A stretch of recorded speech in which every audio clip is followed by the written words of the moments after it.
Book of John, chapter 1, and verse 1 से पढ़ना शुरू करें। यूहन्ना उसका पहला अध्याय और पहले पद से पढ़ना आरंभ करें। आदि में वचन था और वचन परमेश्वर के साथ था और वचन परमेश्वर था। यही आदि में परमेश्वर के साथ था। सब कुछ उसी के द्वारा उत्पन्न हुआ। ध्यान से सुनिए, आदि में क्या था? आदि में वचन था, वचन परमेश्वर के साथ था और ये वचन ही परमेश्वर था। अब जानते हैं रोटी हमारे लिए कितनी आवश्यक है, भोजन हमारे लिए कितना आवश्यक है। अगर कुछ दिनों तक आपको भोजन ना मिले तो आप जीवित नहीं ठहरे। लेकिन क्या कभी आपने सुना है, सोचा है, इस पर मनन किया है कि एक व्यक्ति जिसके जीवन में परमेश्वर का वचन ना हो, उसके जीवन का क्या अर्थ होगा?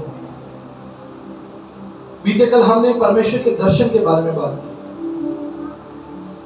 लेकिन उस परमेश्वर को हम कैसे जानेंगे? उसके दर्शन का सबसे सरल मार्ग क्या होगा और सार्थक मार्ग क्या होगा? बहुत से लोग सभा में आते हैं चंगाई पाने, आशीष पाने, छुटकारा पाने, अपनी दर्द, अपनी पीड़ाओं को प्रभु के पास लाते हैं। ये मैं उन्हें याद दिलाना चाहता हूं कि प्रभु आपकी आवश्यकताओं को, आपकी जरूरतों को आपसे पहले जानता है। आपको परमेश्वर को स्मरण दिलाने की आवश्यकता नहीं। लेकिन परमेश्वर क्या चाहता है? परमेश्वर चाहता है कि आप उसको जानें, और उसको जानने का जो सबसे सरल, सटीक, सार्थक मार्ग है वो है परमेश्वर का वचन। तथाकथित समाज के पास आपको सिखाने के लिए बहुत कुछ है। आप समाज में लोगों के पास बैठ जाएं, ज्ञानियों के पास बैठ जाएं, बुद्धिमान लोगों के पास बैठ जाएं, धार्मिक लोगों के पास बैठ जाएं, अनुभवी लोगों के पास बैठ जाएं, लेकिन याद रखिएगा कि तथाकथित समाज का ज्ञान आपके प्राणों की रक्षा नहीं कर सकता, आपको परमेश्वर के सामने निष्कलंक घोषित नहीं कर सकता। परमेश्वर के सामने उपस्थिति के लिए जो पवित्रता चाहिए, जो आकार चाहिए, वो केवल आपको परमेश्वर के वचन, पवित्र शास्त्र, बाइबल से मिलेगा। मैंने बहुत से मसीहों को देखा है, वो आराधना में आते हैं, कलीसिया में आते हैं, वो भीड़ का हिस्सा होते हैं, झुंड का हिस्सा होते हैं, भगदड़ का हिस्सा होते हैं, लेकिन उनके जीवन में वचन का कोई गहरा स्थान नहीं होता। गहरा स्थान संभव है कि हाथ में बाइबल भी हो, लेकिन क्या उस परमेश्वर से आपका उतना घनिष्ठ रिश्ता है जैसा कि होना चाहिए? मैं हमेशा इस बात के उदाहरण देता हूं। मेरी कलीसिया में एक बहन है जिसके पास पिछले 10 सालों के अंदर 7 बाइबलें हैं। इसलिए नहीं कि उसे बाइबल खरीदने का शौक है, इसलिए कि जो भी वो बाइबल खरीदती है उसकी साल, सवा साल बाद उसकी बाइबल जो है वो फट जाती है। वो अपनी बाइबल से बहुत प्रेम करती है, अपने वचन से बहुत प्रेम करती है। उसकी पूरी बाइबल हाईलाइटेड है। उसने परमेश्वर की आज्ञाओं को, जो आज्ञाएं प्रभु ने दी हैं, उनको लाल कर रखा, हाईलाइट कर रखा। हाईलाइटर जानते हैं? परमेश्वर के वचन को हाईलाइट, जो आज्ञाएं हैं वो लाल कर रखा है, और जो प्रतिज्ञाएं हैं उन्हें उसने हरा कर रखा है, प्रॉमिस के रूप में, ग्रीन। उसकी पूरी बाइबल रेड एंड ग्रीन है। जब भी वो अपनी बाइबल खोलती है तो तुरंत समझ में आ जाता है कि ये किस तरह से जो है हाईलाइटेड है। जैसे ये मैंने थोड़ा सा कर रखा है, उसकी पूरी बाइबल हाईलाइटेड, और वचन के लिए उसका जीवन समर्पित है। और एक कमजोर, शारीरिक रूप से बहुत कमजोर है, पतली दुबली सी बहन है, और विश्वास में मुश्किल से 10 साल हुए होंगे उसको अभी आए। आज लोग बीमारों को और दुष्ट आत्माओं से ग्रसित लोगों को उसके दरवाजे पर छोड़ जाते। बहन, अब इनकी जिंदगी में कोई दूसरा विकल्प नहीं है, लेकिन आप प्रार्थना करें तो ये चंगे हो जाएंगे, आप प्रार्थना करें तो दुष्ट आत्मा निकल जाएगी। एक अनपढ़ साधारण स्त्री, लेकिन उसके जीवन में वचन का जो सिंहासन है सबसे ऊंचा है। संसार में आपको बहुत सा ज्ञान मिल जाएगा, विशेष रूप से जवान छोटे बच्चों, आप हिस्ट्री पढ़ सकते हैं, साइंस पढ़ सकते हैं और एनसाइक्लोपीडिया पढ़ सकते हैं। मैंने बहुत सी किताबें पढ़ी है, जैसा प्रभुदास कह रहे थे। मेरा पूरा जीवन, बहुत लंबा जीवन किताबों के साथ गुजरा है और मैंने बहुत सी किताबें, चाहे वो मैथमेटिकल्स हो, साइंस हो, आरडीबीएमएस हो, मैनेजमेंट हो, डेटा साइंस हो, इंजीनियरिंग, कंप्यूटर साइंस, ग्राफिक्स, इसके अलावा एस्ट्रोफिजिक्स, कॉस्मोलॉजी, एरोनॉटिक इंजीनियरिंग, बहुत सारी चीजों का मैंने अध्ययन किया। ज्ञान बहुत अच्छी चीज है, आपको समाज से, संसार से मिल जाएगा, लेकिन ये संसारिक ज्ञान आपके प्राणों की रक्षा नहीं कर सकता, या आपके चरित्र का निर्माण नहीं कर सकता, या आपके अंदर उद्धार का अनुभव और उद्धार का आनंद प्रकट नहीं कर सकता। इसके लिए आपको परमेश्वर के वचन के पास आना होगा। आप जानते हैं परमेश्वर का वचन क्या कहता है? उसने कहा आदि में वचन था, संसार में कुछ नहीं था सिवाय परमेश्वर के वचन के। आदि में वचन था, वचन परमेश्वर के साथ था और वचन, ये वचन ही परमेश्वर था। और आगे लिखा है कि वचन देहधारी हो गया, जिसकी कल हमने चर्चा की थी कि वचन जो है वो देहधारी हो गया, संसार में मनुष्य बनकर प्रकट हो गया। लेकिन हम इसकी महिमा को जानेंगे आज, ये वचन है क्या और ये वचन की जो कोशिश है वो क्या है, वचन आपसे क्या कहना चाहता है।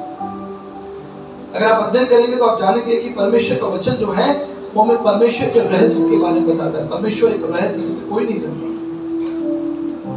जैसा कल मैंने आपको बताया, आप मेरे बारे में तब तक नहीं जान पाएंगे जब तक मैं नहीं बोलूंगा। अगर मैं चुप बैठा रहूं तो आपको नहीं पता होगा मुझे क्या पसंद है, क्या पसंद नहीं।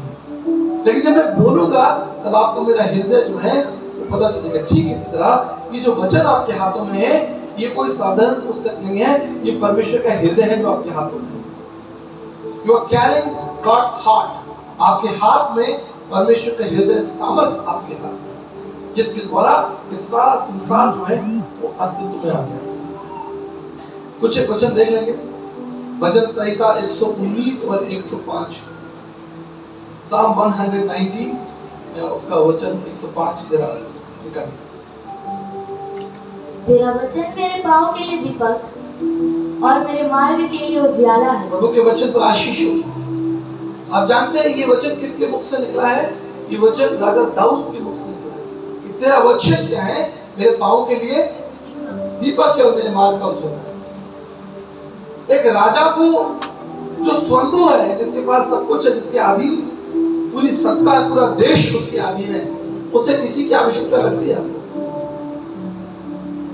सामाजिक रूप से, सांसारिक रूप से दाऊद को किसी की आवश्यकता नहीं। वो एक देश का राजा, प्रतिष्ठित है, हजारों लाखों लोग उसकी जय जयकार कर रहे हैं। He is a king of a nation। उससे बड़ा कोई नहीं है।